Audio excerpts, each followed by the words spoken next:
Bueno, Carlos,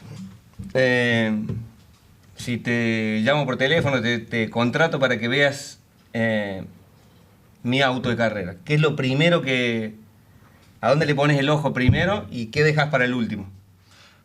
En mi caso, yo lo primero que veo siempre cuando me encuentro con algún auto nuevo y algún equipo con el que no he trabajado antes, yo voy y veo el armado del auto, ¿sí? Y lo primero que trato de identificar siempre son juegos o alguna falencia de armado que pueda hacer que las ruedas, hablando mal y pronto, que las ruedas no estén donde tengan que estar, ¿sí? Si yo le estoy dando una alineación de 4 grados de comba y a veces en la pista movemos chapitas de, no sé, 6 décimas, 2 décimas, etcétera. Exacto. Si después la suspensión se está moviendo 1 milímetro, en realidad lo que yo estoy creyendo que el auto tiene estáticamente, después dinámicamente lo pierde porque se está moviendo un montón. Por ejemplo, te voy a contar una anécdota que me pasó hace un par de años ya. Yo trabajaba con un Mouras,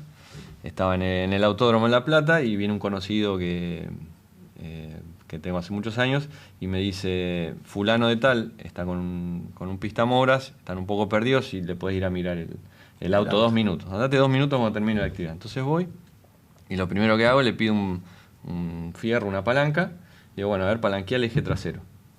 Agarra así y el eje trasero se movía Bastante. 2 metros. Entonces le digo, bueno, a ver, empecé a poner el dedo acá, fíjate, a ver, poner una cinta, listo, cambia estas cosas. Le digo, levanta el auto, vamos adelante, voy adelante, y la rueda, vos la agarrabas y literalmente todo el portamás de la suspensión lo movía yo con los brazos. Con tu fuerza. Sí, exacto, yo tampoco soy un súper musculoso, lo movía. Y bastante se movía. Y yo le decía, si yo con no sé cuántos kilos puedo hacer, 40 kilos de fuerza, 20 kilos de fuerza, lo muevo, cuando el auto está doblando, que tiene 1000 kilos de fuerza lateral, esto se te va a mover 1 metro. Entonces lo que primero que tenés que hacer es cambiar los caños que tenga que cambiar la jaula, la rótula, etcétera, etcétera. Y una vez que tengas eso, después podemos empezar a hablar de valores de espirales, alineación, etcétera, porque... O sea, lo primero que mirás es que no se me mueva nada, exacto, que no flexione nada. Exacto, porque para que las fuerzas se transmitan o para que el neumático pueda generar fuerzas, el vehículo tiene que ser rígido y la rueda tiene que estar en la orientación Que vos crees que vos intentás darle. Exacto. Desde la... Hay una cosa muy importante en la generación de fuerza del neumático, que es, por ejemplo, el ángulo de comba, que es el ángulo respecto a la vertical. ¿Sí? Eso tiene un valor óptimo. ¿Sí? Si estoy por arriba de ese valor, genero menos fuerza; si estoy por debajo, genero menos fuerza. Entonces, si yo cuando la rueda dobla, la misma fuerza lateral me endereza la rueda, claro, estoy perdiendo contacto ahí, comba dinámica, y está generando menos fuerza.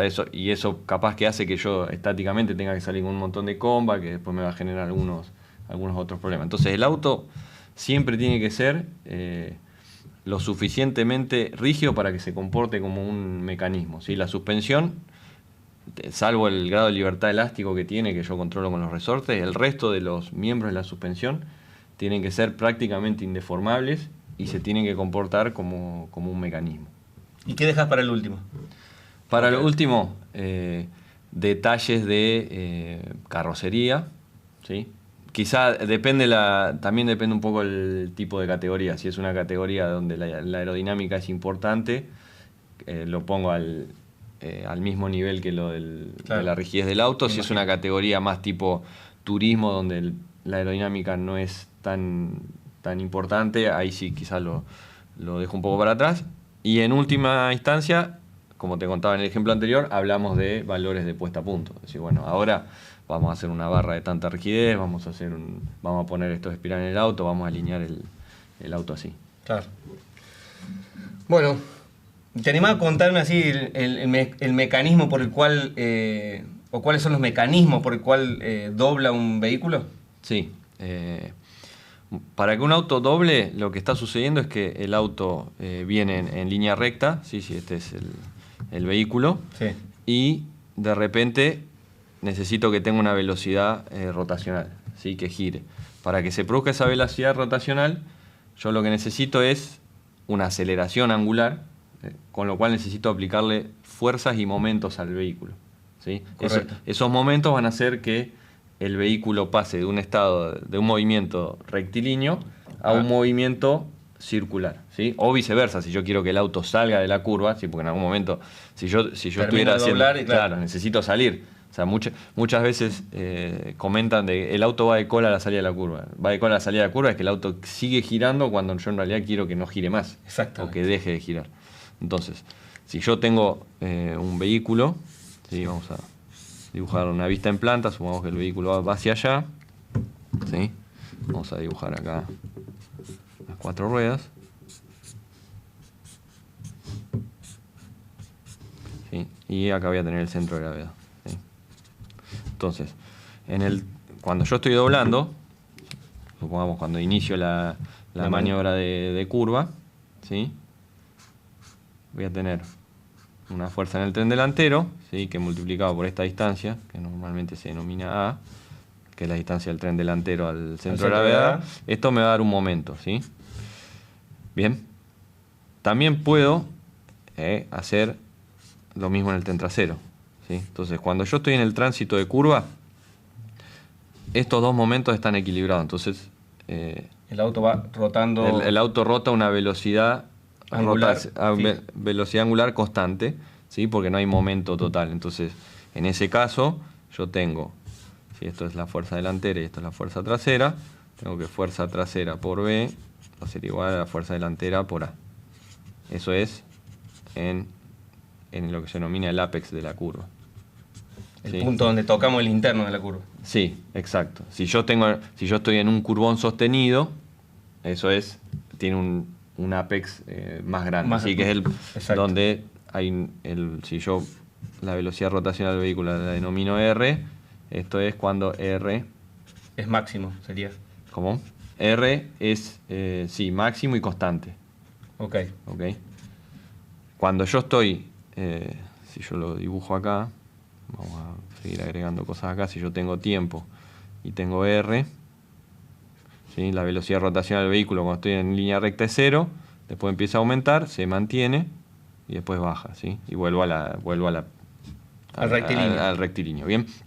Ahora, este momento no solo lo puede generar la fuerza lateral, sino también las fuerzas longitudinales.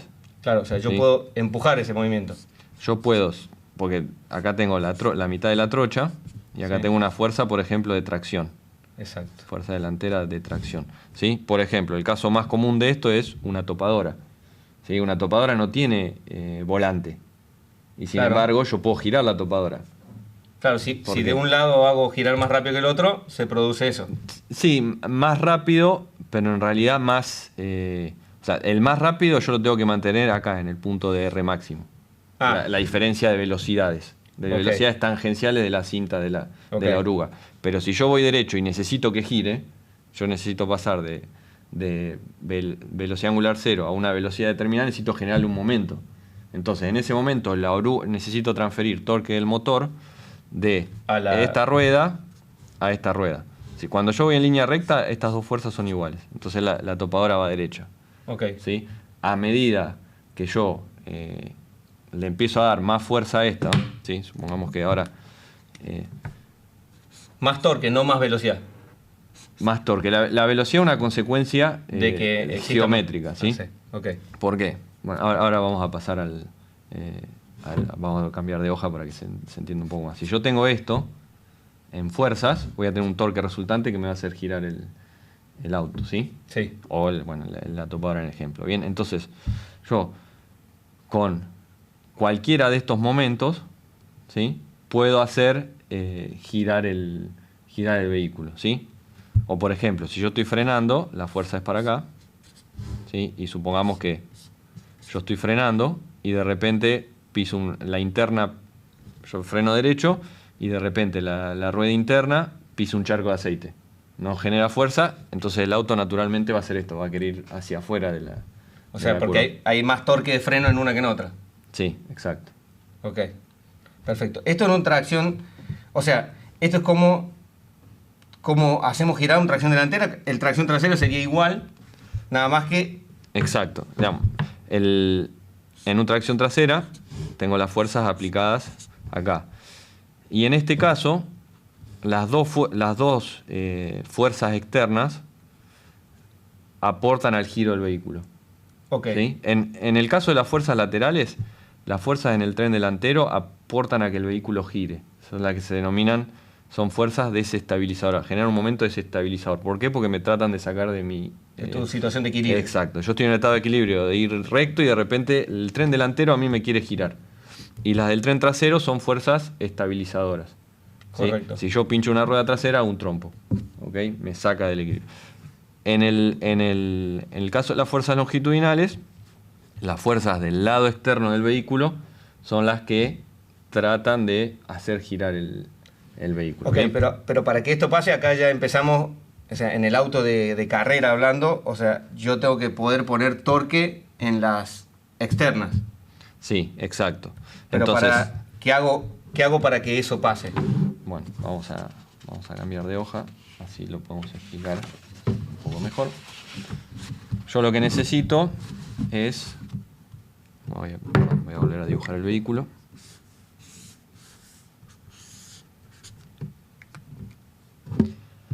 Lo que nosotros dijimos que necesitábamos, por ejemplo, es poder hacer esto, que yo tengo una fuerza... ¿Bien? Sí, señor. Ok. Mayor en el... El vehículo va para allá y quiero doblar, estoy doblando para acá. Exactamente. ¿Sí? Para que esto yo pueda hacerlo, necesito dos cosas fundamentales. Primero, tengo que cambiar la carga vertical en las ruedas.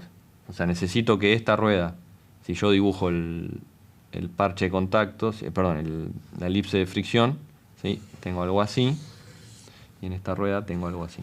O sea, esta rueda está siendo más apretada contra el piso que esta rueda. Exacto. Esta rueda podría estar incluso en el aire. Eso se da naturalmente porque si yo estoy doblando hay carga lateral que me empuja hacia allá. Claro, yo tengo por la transferencia de peso del vehículo, voy a transferir peso del lado interno del vehículo al lado externo. ¿Sí? Exacto. A su vez, si yo trabajo con la barra estabilizadora del vehículo, ¿sí? Y yo cambio lo que se denomina la distribución de rigideces, si yo pongo el tren delantero más rígido que el tren trasero, ¿sí? Yo puedo hacer que mucha de la transferencia de peso vaya en el tren delantero. ¿Sí? Entonces, por ejemplo, yo podría en un tracción delantera, y lo quiero hacer que en el tránsito de curva, cuando yo empiezo a dar gas doble, ¿sí? Que no pierda. Naturalmente los vehículos tren delantero son inestables en el ingreso por la distribución de peso y por el mismo motivo van de trompa en los tránsitos de curva. ¿Sí? Por la distribución de peso. Sí, porque yo normalmente tengo valores de entre 60 y 65% de distribución de peso, con lo cual tengo el centro de gravedad acá adelante. ¿Sí? Claro. Con lo cual, la fuerza lateral que yo tengo acá genera muy poco momento y la fuerza lateral que yo tengo en el tren trasero genera un montón de momento. ¿Sí? Entonces, naturalmente este vehículo va de trompa. ¿Bien? O sea, muchas veces en los vehículos de tracción delantera lo que se hace es, entre comillas, despreparar el tren trasero para que este momento sea menor. Entonces el vehículo... No contrarreste contra el otro. Exacto. Okay. Bueno, entonces, volviendo a esto, yo lo que necesito es que esta rueda esté muy cargada. Entonces, por ejemplo, puso una barra delantera muy dura. Muy dura. Bien. Ahora, con eso logré que el neumático tenga la capacidad de soportar o transmitir este torque que finalmente se traduce por el radio de la rueda en una fuerza en el parche de contacto. Bien. Ahora, yo lo que necesito es que, yo tengo acá el motor del auto, el torque que sale del motor, necesito que ahora pueda ir acá. Claro, viaje a esa rueda. Sí, exacto, porque si yo tuviera lo que se denomina un diferencial abierto, el diferencial abierto lo que hace es que reparte el torque. Entonces, el torque máximo que yo puedo meterle al sistema es igual al mínimo que tengo. Entonces, si yo tuviera acá un diferencial abierto, tendría dos fuerzas así, chiquititas, de esta misma magnitud. Claro. Bien, entonces ahí no solo tengo menor tracción, porque esto es menos que esto, sino que a su vez no estoy generando ese momento, ¿sí? Que me va a hacer rotar. Entonces yo necesito poder pasar torque, ¿sí? Que el sistema admite un delta torque. Entonces voy a tener acá el blocante, ¿sí? Que lo voy a necesitar trabar para que no se me dispare la rueda. Claro, porque esta rueda, al estar menos apoyada, tiene poca capacidad de tomar grip. Exacto. Por ende, si fuera un diferencial abierto, no va a transmitir torque acá. O sea, va a transmitir solo el torque que puede tomar esta. Claro. Supongamos que entran 100 y acá, como está muy descargada, toma 5. A esta le va a ir 5 si fuera abierto. Exactamente. Ahora, cuando vos le metes el blocante cerrado, puedo pasar, si quiero, dependiendo de la configuración del blocante, todo el torque a esta rueda. Exacto. ¿Es así? Sí, exacto. Hay un gráfico de dar vuelta. Hay un gráfico de los blocantes que, si yo acá grafico torque de entrada y acá pongo delta torque. Delta torque es la diferencia de torque que yo tengo entre las ruedas. ¿Sí? Exacto. Si yo tengo un diferencial abierto, el delta torque es siempre 0. Eso significa que siempre voy a poner el mismo torque. Claro, si entran 100, van 50, por 50 ejemplo, y 50. Vamos a poner interno, externo. Entonces, interno. Y acá, entrada. ¿Sí? Si entran 100, en el caso del abierto van 50 y 50. ¿Bien? Ahora, si yo tengo un diferencial que a mí me permite trabarlo, por ejemplo, de rampa, yo puedo tener algo así. ¿Ok? Te corro un poquito ahí. Perdón. Entonces, yo, por ejemplo, acá tengo 100 y esto me admite un delta de, por ejemplo... Eso dependiendo de la rampa. Sí, digamos, lo que yo hago con la rampa es la rampa y la precarga. No, la rampa y la fricción que tengan los discos. Ah, ok. ¿Ok? Entonces, si yo cambio la rampa o la fricción, puedo hacer algo así. Ok. ¿Ok? Entonces, blocante abierto es un blocante que sí o sí reparte el torque 50 y 50 y permite diferencial de velocidad. Exacto. A diferencia, el blocante cerrado o el blocante de rampas es un blocante que pone isovelocidad, o sea, pone la misma velocidad. Exacto. En las dos ruedas, pero puede pasar torque a una rueda, o sea, a la que yo quiera, o sea, a la que está más apoyada, básicamente. Así es. Digamos, el costo de poder tener este delta torque es que si yo estoy por debajo de esta zona, o sea, si yo en vez de tener, supongamos que este número acá es 20, si yo en vez de tener 20 tengo 10 de delta torque entre las ruedas por la distribución, por la transferencia de peso, etcétera, sí. En esta zona el blocante se comporta como si fuera un eje rígido. O sea, las dos ruedas están, entre comillas, soldadas y la velocidad rotacional, no la velocidad tangencial, sino la velocidad rotacional de las ruedas es la misma. Es la misma. Bien. Eso me propone, o sea, me está haciendo lo que yo necesito cuando gira un auto, justamente lo contrario. La interna debería ir más despacio. No, porque el vehículo, eso si vos estás doblando en un supermercado. Ok, me encantó. Donde vos doblás, seguimos con los dibujitos. Sí. Vos en un supermercado necesitas que, si vamos de nuevo a dibujar el auto, ahora lo vamos a dibujar así. Bien, supongamos que yo estoy doblando en el supermercado, acá. Este es el centro de giro. Sí. ¿Sí? En un caso estoy doblando a baja velocidad, ¿bien? Por eso se dibuja perpendicular. Y acá voy a tener una determinada velocidad y acá voy a tener una determinada velocidad mayor. Ok. Bien. Esa es la velocidad del parche de contacto. Entonces, como yo quiero, en ese caso, lo que se denomina rodadura libre, ahí sí necesito que el blocante me permita esa diferencia de rodadura. Ok. Bien, si no escuchás el famoso ruido que se escucha en los... Sí, que se escucha en los... Cuando vos doblas, toc, toc, toc, ese que va haciendo... Sí, en realidad eso es cuando trabaja el blocante, el tac, tac, tac. Sí. Pero hay el otro ruido, el chirrido típico de cuando uno dobla en un supermercado, es porque la goma está peleando lo que uno quiere hacer. ¿Sí? Supongamos, si yo trabo el blocante... ¿sí? Ah, vos me decías, si yo doblara con el blocante trabado, claro, se escucharía el... Se va friccionando una rueda. Exacto. Lo que sucede es lo siguiente. yo tengo...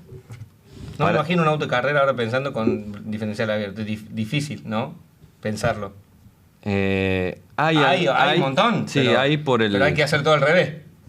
Sí, digamos, lo que sucede en un vehículo de carrera con blocante abierto es que en realidad vos tenés que retrasar todo el punto de aceleración.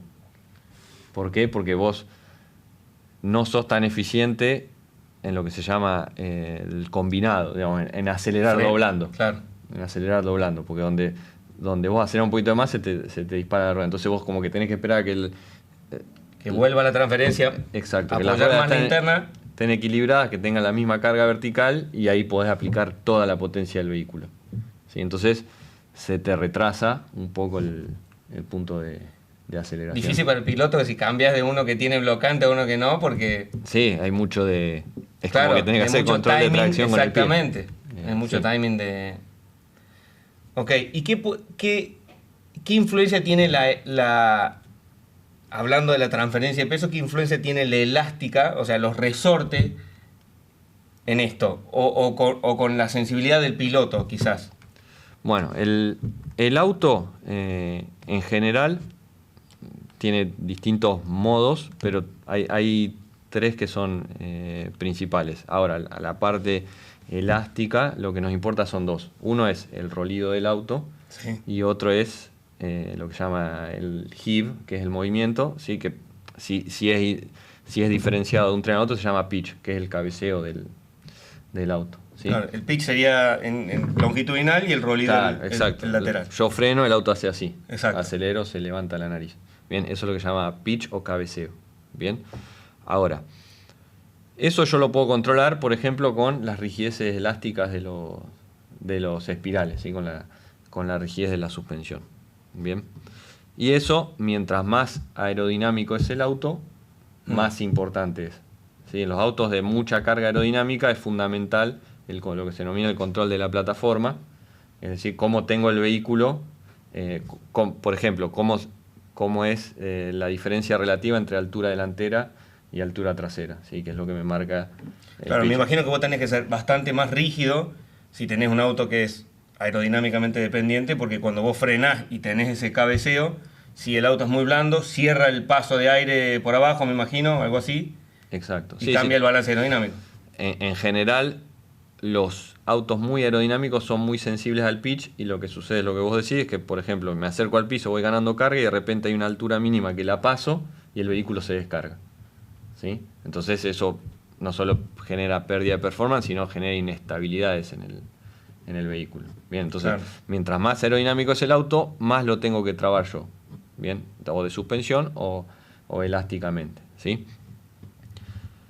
Por otro lado, la rigidez de la suspensión del espiral lo que hace es cambiar la variación de carga vertical que yo tengo en el neumático, ¿sí? Entonces, si yo estoy trabajando con un auto de poca carga aerodinámica, sí, ¿sí? Donde no me importa tanto el control de la plataforma y sí quiero maximizar el grip, por ejemplo, en el caso de un vehículo de turismo, tracción delantera, donde yo quiero optimizar el grip delantero, por ejemplo, para acelerar, trabajo en la rigidez elástica, ¿sí? Para que esa variación de carga vertical no me haga perder grip, ¿sí?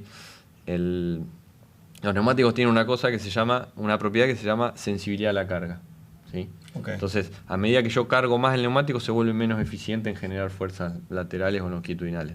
Con lo cual, si la carga vertical varía un montón, ¿sí? Es como que lo que te puede entregar el neumático es poco. Exacto. Entonces, yendo al caso extremo, si yo trabo la suspensión, le pongo un tutor de hierro, sí, y voy por una superficie irregular, el neumático no va a ir copiando, va a ir picando. Entonces, la variación de carga vertical va a ser todo o nada. Y eso pierde eficiencia. Si yo puedo sintonizar esa rigidez, lo que voy a hacer es que, por ejemplo, el neumático vaya copiando con una variación de carga controlada, ¿sí? Porque si yo me voy al caso extremo de que lo pongo, por ejemplo, muy blando, cuando empiezo a pasar por las irregularidades, capaz que el auto me queda en contrafaz y viene haciendo así. Claro, te descarga la rueda. Exacto. Entonces, no significa que más blando es mejor, sino que hay una... Eso te iba a decir, te iba a llevar a eso. Es decir, uno quiere conseguir más grip y normalmente dicen más blando. No es directamente así. No, la ganancia de grip por rigidez de espirales es por el fenómeno que yo te estoy comentando, ¿sí? Que es por el de variación. Ahora, el vehículo, si yo lo corto al medio y lo aíslo en una suspensión, es un sistema oscilante masa resorte. Okay. Bien, entonces eso tiene una determinada propiedad. Si yo cambio la masa de ese sistema, ya mi resorte y mi amortiguador lo voy a tener que cambiar. ¿Sí? Si yo pongo un resorte muy blando, ¿sí? Por ejemplo, el juguete ese de los nenes, donde uno hace así. Si yo empiezo a hacer así, en un punto queda en contrafase el resorte. ¿Sí? Entonces, más blando no significa mejor grip. ¿Sí? ¿Y por qué cuando llueve se ablanda normalmente? O sea, más blando no significa más grip, pero cuando falta grip, yo lo ablando. Porque en general vos te estás moviendo o sea, vos no lo ablandás a la mitad de su valor. No. En general te movés lo que se denomina una gama. ¿Sí? Entonces, como que vos lo que tratás de hacer es, vos lo tenías sintonizado para el seco, Sí. ¿sí? Digo, bueno, voy a ir a un nivel menor de grip de pista, Sí. entonces yo tengo que optimizar eso. Para optimizar eso, voy a tratar de optimizar el parche de contacto. Bien, entonces me muevo un pasito. ¿Para abajo? Un pasito para abajo, buscando esa teoría de que copie mejor. ¿Sí? O sea, vamos al revés de como empecé, que ponía el fierro en la suspensión, entonces el auto no copia. Bien. Okay. Ahora, si yo del auto que anda bien en seco me voy a la mitad de rigidez de lo que usaba, le voy a la mitad de rigidez cuando empieza a llover, probablemente ande peor. ¿Y cuánto tiene que ver esta rigidez con la sensibilidad del piloto? Porque he escuchado que es como que tiene mucha, o no, vos me vas a decir, tiene mucha injerencia en eso, en lo que él puede sentir, en su feeling. Sí, en mi caso particular yo siempre trato de adaptar las rigideces del auto a lo que necesita el auto, no el piloto. ¿Sí? Ya sea la rigidez al rolido, ¿sí? En esto que hablábamos de este movimiento, como la rigidez vertical o al cabeceo. ¿Sí? Sí he escuchado muchas teorías o casos de algunos otros pilotos, sobre todo en Fórmula 1, que hablan de que mientras menor es el nivel del piloto, más necesita sentir la respuesta del auto. La respuesta del auto es... La reactividad sería del auto. Sí, es como, por ejemplo, yo doblo. ¿Sí? Si yo me apoyo en esa pared, necesito como que sentir que hay un apoyo. ¿Sí? Entonces, como que el piloto de menor calidad siente el grip sintiendo una rápida respuesta. Una respuesta del vehículo. Por ejemplo, si tenga amortiguadores duros. Mientras que el piloto rápido entiende que el grip está ahí y que cuando dobla, si el vehículo rola más o menos, no le cambia porque, digamos... Tiene esa sensibilidad extra. Claro. Puede discriminar movimientos de fuerza. ¿Sí? Movimiento no necesariamente es fuerza. Si yo tengo un resorte de 10 kilos por milímetro y le meto 100 kilos, se va a mover 10 milímetros. ¿Sí? Pero si yo reduzco a la mitad, se va a mover el doble. Y la fuerza que hice es la misma. ¿Bien? Claro. Con el vehículo pasa lo mismo. La fuerza se genera en el neumático. ¿Sí? Entonces, si yo le pongo un amortiguador con mucha baja, por ejemplo, el auto le va a devolver como que hizo esto. ¿Bien? Y rápido. Después claro, como que enseguida siente algo, como que me apoyo en la pared y siento algo firme. Ahora, si yo lo tengo blando, lo que voy a sentir es quizás me apoyo en la pared y había un colchón. ¿Bien? Claro. Es como que si está blando tiene como un poco de latencia al input que pueda generar él con el pie o con el volante. Exacto. Y si está más rígido, la respuesta es más reactiva. Claro, y es como que se lo devuelve enseguida. Claro, el piloto que por ahí no tiene ese feeling, no es tan buen piloto, necesita de esa respuesta más rápida. Exacto. Sí, y el que no necesita, el que es buen piloto y que puede entender dónde está el grip, usa ese movimiento a favor. O sea, sí, a ver, usa lo que necesita el auto. Usa lo que necesita el auto. Porque si el auto es así de blando y tiene esos amortiguadores, es porque se determinó que eso es lo que va a obtener la mayor performance del vehículo, del neumático, del mapa aerodinámico del auto, etcétera, etcétera. Entonces, el piloto se acomoda a lo que es el óptimo del vehículo. Yo creo los amortiguadores tienen reguladores de baja velocidad, reguladores de alta velocidad y reguladores de expansión. ¿Cómo y cuándo usas eso? ¿O qué es eso? Bueno, vamos a hacer un dibujito.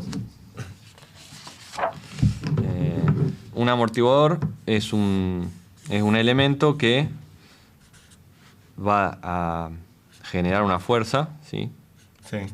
Que depende de la velocidad del vástago. ¿Sí? Si yo dibujo un amortiguador es algo así. ¿Sí?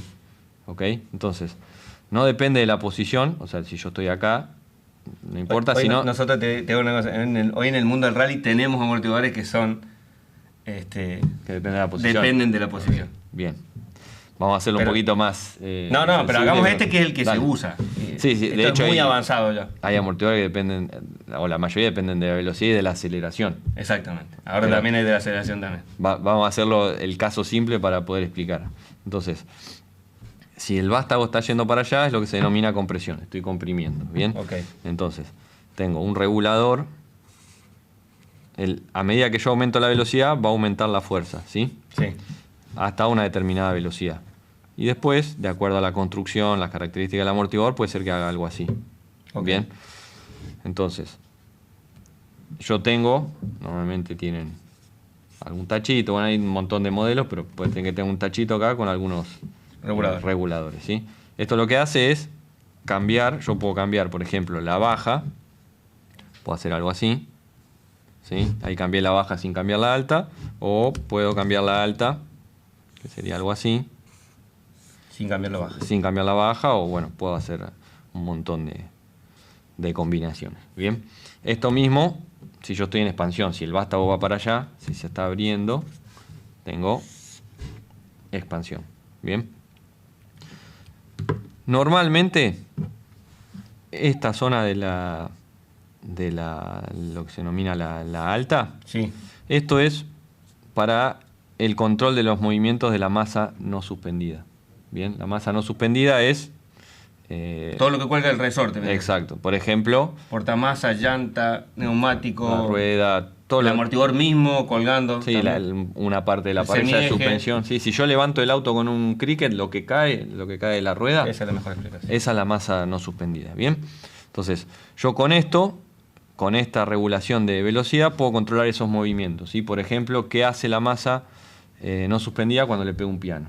Claro. ¿Sí? Porque si yo pongo acá algo muy duro, ¿sí?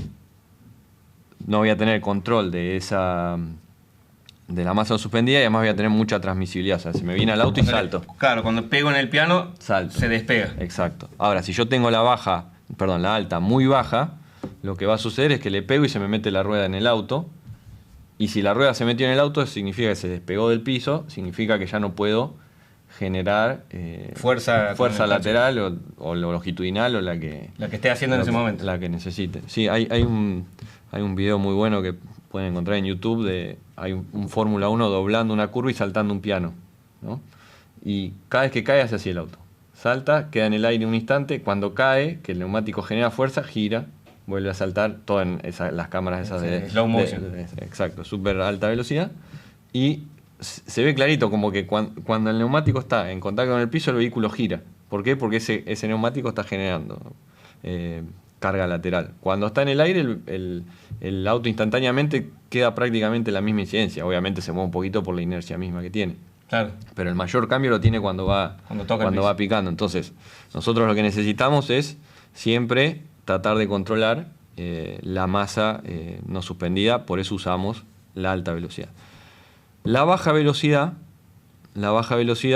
en general, uno la utiliza para controlar los movimientos de la masa, ahora al revés, la masa suspendida.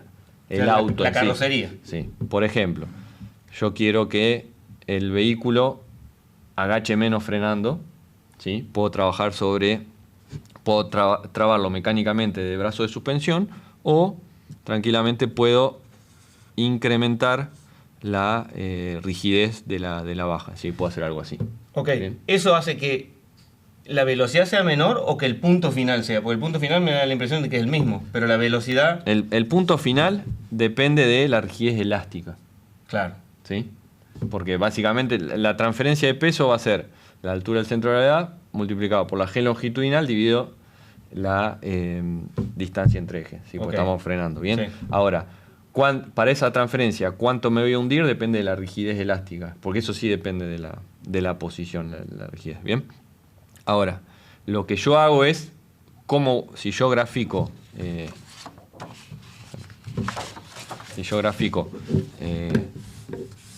tiempo, Sí. altura del auto, por ejemplo, altura delantera, yo vengo con la altura estática, ¿sí? Y esta va a ser la altura dinámica, altura delantera, ¿sí? Altura Ok. dinámica. Voy a llegar acá. Ahora, ¿cómo llego acá? Depende de del amortiguador principalmente. De ¿sí? la Porque- baja velocidad que yo tenga en la Exacto. Entonces, yo puedo llegar así, ¿sí? O incluso si tengo, supongamos, le saco los amortiguadores, lo más probable es que si yo le saco los amortiguadores va a ser algo así.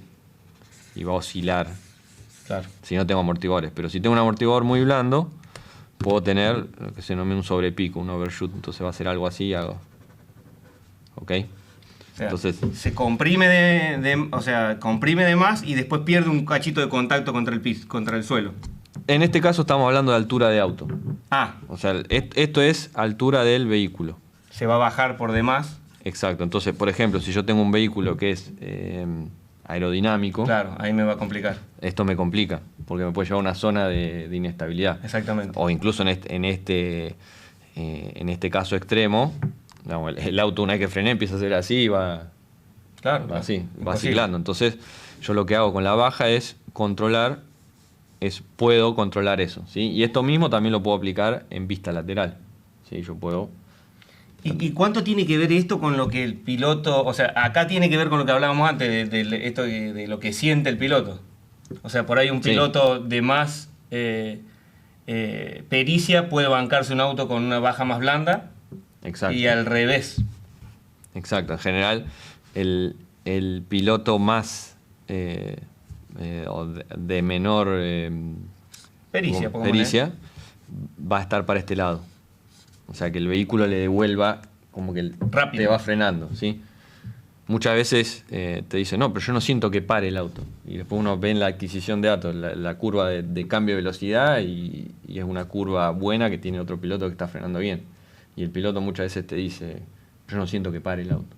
Claro, y aparte también confunde porque aparte al estar así tan duro, es poco revelador el auto de cómo está la condición de carga verticales sobre la rueda, en el caso de frenar o en el caso de doblar. O sea, al estar duro, comunica menos, por así decirlo, en cómo está, lo comunica más desde el lado Sí, humano. humano, Entre comillas, exactamente, sí. y Si lo yo- comunica poco desde el otro lado. Desde el lado de los sensores, que es lo que uno... Exactamente, lo uno que mira. creo que cuando pasa al revés, justamente es eso, el que comunica más, por lo menos en otras actividades por ahí se nota más, comunica más cuál es la situación vertical de cada esquina y eso el piloto bueno le saca provecho. Claro, sí, sí. Bueno, buenísimo. Entonces, ¿y la expansión? Si yo tengo acá un escalón, sí, vengo con la rueda. Sí, esto es obviamente maximizado Sí, sí, una sí, sí, irregularidad sí, que yo estamos podría ver en la bajando pista. ¿Sí? Si yo tengo una expansión muy dura, la rueda va a hacer esto, y si tengo una expansión muy blanda, Va a caer. la rueda va a caer. Entonces, eso es como una forma de que uno utiliza para ir mejorando el copiado del vehículo, ¿sí? y el valor de grip, que es básicamente la variación de la carga vertical. Igual intuyo que también la expansión te afecta en la altura, o sea, en la recuperación de la altura normal de la carrocería. Si estoy muy duro Sí. y vienen muchos impactos seguidos, voy a ir perdiendo altura. Exacto, si yo tengo, por ejemplo, si yo tengo un amortiguador muy asimétrico significa que tengo velocidad, fuerza, lo tengo un amortiguador poca compresión y mucha expansión, Sí. ¿sí? Y si normalmente en cualquier pista hay ondulaciones, ¿sí? Por más que no sean visibles, el vehículo viene haciendo esto. ¿Sí? Si yo grafico acá tiempo y posición de amortiguador, mira el damper post. Sí. ¿Sí? Supongamos que esta es la posición estática. Bien. De la posición estática va a ir haciendo algo así. Con lo cual el promedio, ¿sí? Me queda por debajo. ¿Sí? Entonces el auto dinámicamente en promedio va a ir muy bajo. Lo mismo si esto fuera a la inversa, ¿no? Si yo tengo un amortiguador muy duro, algo así, Sí. el auto naturalmente va... Se iría para arriba. Queda ahí. Entonces la altura promedio queda por arriba. No me salió también el dibujo. No importa. Pero bueno, la idea es que la altura promedio, ¿sí? Queda por arriba. Bien. Perfecto. Entonces, ya está claro cuándo se usa cada una de las regulaciones. En mi caso, yo así utilizo la herramienta. ¿Sí? Después hay infinitas teorías de cuándo utilizarla. Por supuesto. Era tu visión la que buscamos. ¿Qué me puedes contar de el freno y de la búsqueda por ahí del lap timing? Porque creo que por ahí en esa zona, freno-ingreso, es como que está lo más jugoso para hacer el tiempo de vuelta. Sí, el freno es algo muy importante porque es muy fácil, cuando uno empieza a analizar adquisiciones de datos, se da cuenta que en una mala maniobra de frenado, o si el vehículo no es capaz de frenar, hay mucha pérdida de tiempo. ¿Sí? Fácilmente se pueden perder 3-4 décimas, cuando para recuperar 3 o 4 décimas doblando y acelerando, uno tiene que, no sé, tendría que doblar la curva 15 kilómetros más rápido. Claro, ¿sí? Que es medio imposible. Claro, entonces hay mucha pérdida o ganancia de tiempo en el frenaje. ¿Sí? Entonces es algo muy importante a la hora de poner a punto un vehículo. ¿Y cuando trabajás con el piloto, forzás vos a que, o sea, si ves a que alguna deficiencia por ahí de maniobra, forzás vos o intentás que el piloto cambie la maniobra, o no sos de meterte en eso y si trato de adaptar el auto a que haga lo mejor posible? Sí, cuando se trata del freno, a veces sí, porque es más fácil con la adquisición de datos determinar si la maniobra no está utilizando el potencial del vehículo, ¿sí? Porque, por ejemplo, si yo tengo un vehículo con carga aerodinámica, esa carga me va a permitir que la mayor G longitudinal esté al inicio de la frenada. Entonces, si yo veo un piloto que no hace la mayor presión al inicio de la frenada y la hace retrasada, o tengo algún problema que el vehículo no se lo permite, o está haciendo una maniobra que no es acorde a lo que el vehículo podría tolerar, con lo cual estoy suboptimizando lo que tengo. En ese caso sí, uno... charlas con él. Charlo y se lo comento. Después lo que es una maniobra de curva, en mi caso no me considero capacitado para decirle a un piloto, estás doblando medio metro para acá o medio metro para allá. ¿Sí? Mi área de conocimiento es optimizar la performance de un vehículo. ¿Sí? No me siento capacitado para optimizar el pilotaje de un piloto. O sea, en la maniobra, en la parte frenada, sí te animás por ahí a... Sí, porque es algo mensurable. O sea, yo puedo ver de si realmente el vehículo está siendo suboptimizado, ¿sí? O si hay un problema. Yo con datos puedo ver si hay algún problema, ya sea en el auto o en la maniobra del piloto, ¿sí? Ya que me dijiste de la aerodinámica, ¿cuánto es para vos? Vas a una pista X, obviamente que hay pistas que seguramente te van a pedir más o menos, pero ¿qué preferís, ir rápido o full aero? En mi caso es siempre full aero. Para mí es... ¿Es más fácil para el piloto hacer un...? Depende de la calidad del piloto. Pero te voy a explicar por qué para mí es full aero. Dale. Hay 3 cosas que mueven la envolvente de performance de un vehículo, así que pueden mejorar que un auto sea más rápido, aunque sean los papeles, que son el motor, el grip disponible de la goma y la carga aerodinámica, ¿sí? Yo puedo trabajar en la suspensión, los espirales, etcétera, y lo único que voy a estar haciendo es acercarme al óptimo de lo que me permite la goma.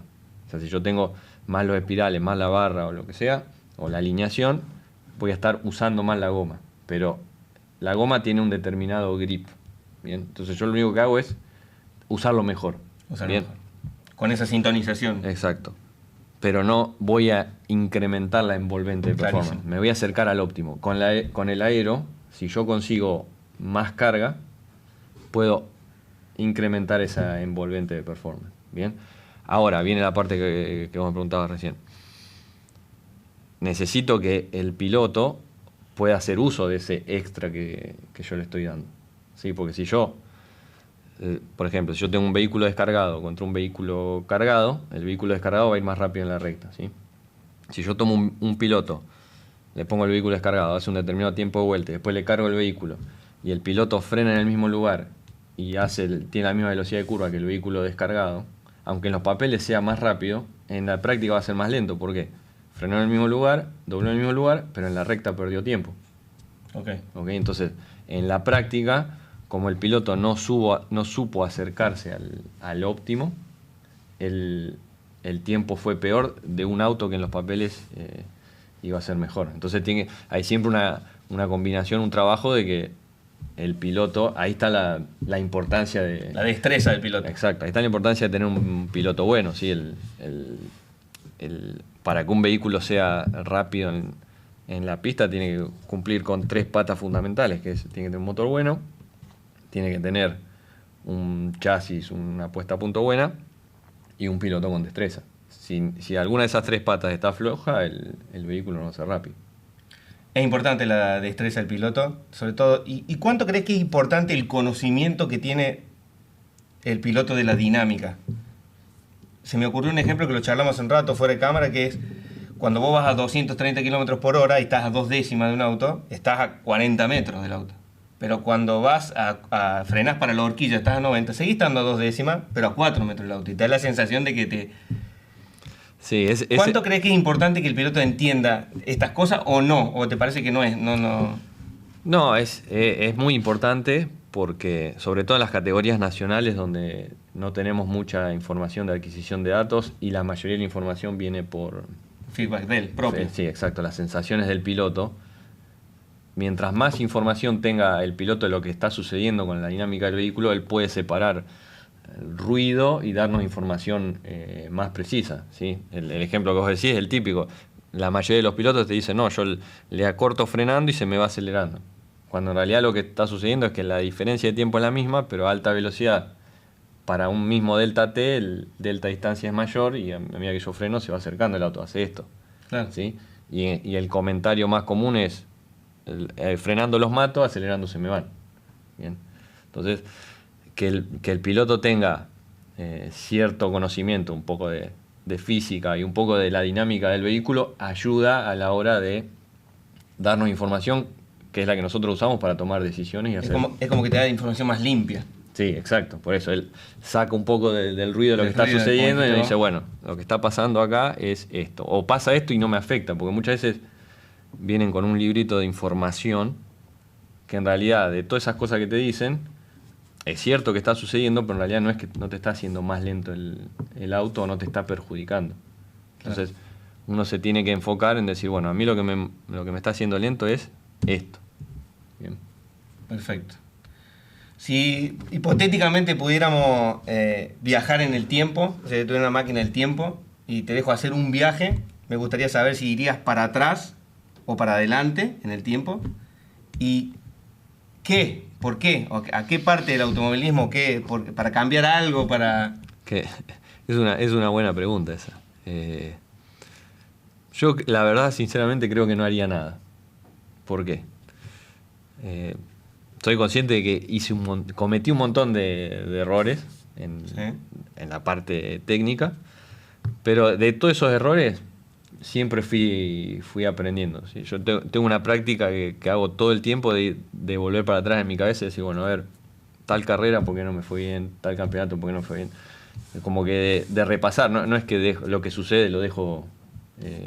pasó y ya está. Son como escalones que usaste eso para estar hoy donde estás. Entonces, todos esos errores, yo podría volver en la máquina y decir, bueno, voy a cambiar esto. Pero en realidad eso me hizo aprender un montón de cosas de lo que lo que sé hoy, ¿sí? Como que aprendí más de las macanas que me mandé que de los aciertos que tuve. De hecho, cada tanto vuelvo para atrás, no sé, 10 años para atrás, y digo, no puedo creer que tenía esta concepción de tal fenómeno. Decir, no, bueno, Sí. el auto doblaba por esto, por aquello, decía, no, que no podía estar más equivocado.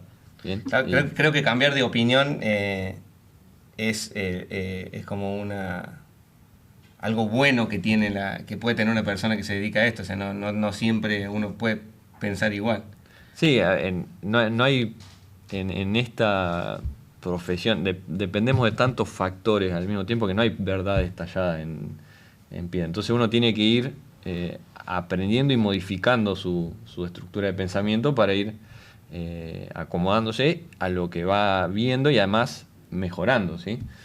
Y por eso mismo tampoco considero que el ir para adelante sea algo bueno. ¿Por qué? Porque si yo pongo el Carlos 2023, no sé, 20 años para adelante, considero que va a estar en peor condiciones que si yo sigo haciendo esa escalerita de aprendizaje y haciendo macanas y viendo distintas cosas y incorporando conocimiento y corrigiendo lo que hago mal. Ah, bueno, yo en realidad te quería llevar a... No salió, pero la pregunta era porque yo sé que vos venías hace rato en el automovilismo. Quería saber un poco la opinión tuya y esta sería como la última pregunta, de qué este automovilismo que por ahí castiga al mejor, al que más hace, al que más trabaja, al que más aptitudes tiene. Y, a ver, obviamente eso a mí no me gusta. Creo que todos los que trabajamos en esto, trabajamos todos los días para tratar de ser los mejores en lo que hacemos. Que si ganamos una carrera, sea que ganamos porque fuimos los mejores, no porque a otra persona se penalizó. Y tampoco me gusta de trabajar para luego que nos penalicen por el fruto de nuestro esfuerzo. En realidad, en mi concepción tendría que ser al revés, tendría que ser premiado aquel que no solo se esfuerza, no es todo esfuerzo, tampoco es todo huevo. No. Tiene que haber mucho de pensamiento, de investigación, de generar conocimiento, y el equipo o el conjunto que lo haya hecho mejor porque tiene mejor motor, porque tiene mejor auto, porque tiene mejor piloto, a ese conjunto se lo debería premiar, no castigar, porque va un poco contra las leyes de la competencia, a mi entender. Un gustazo, Carlito. Igualmente. Muchas gracias.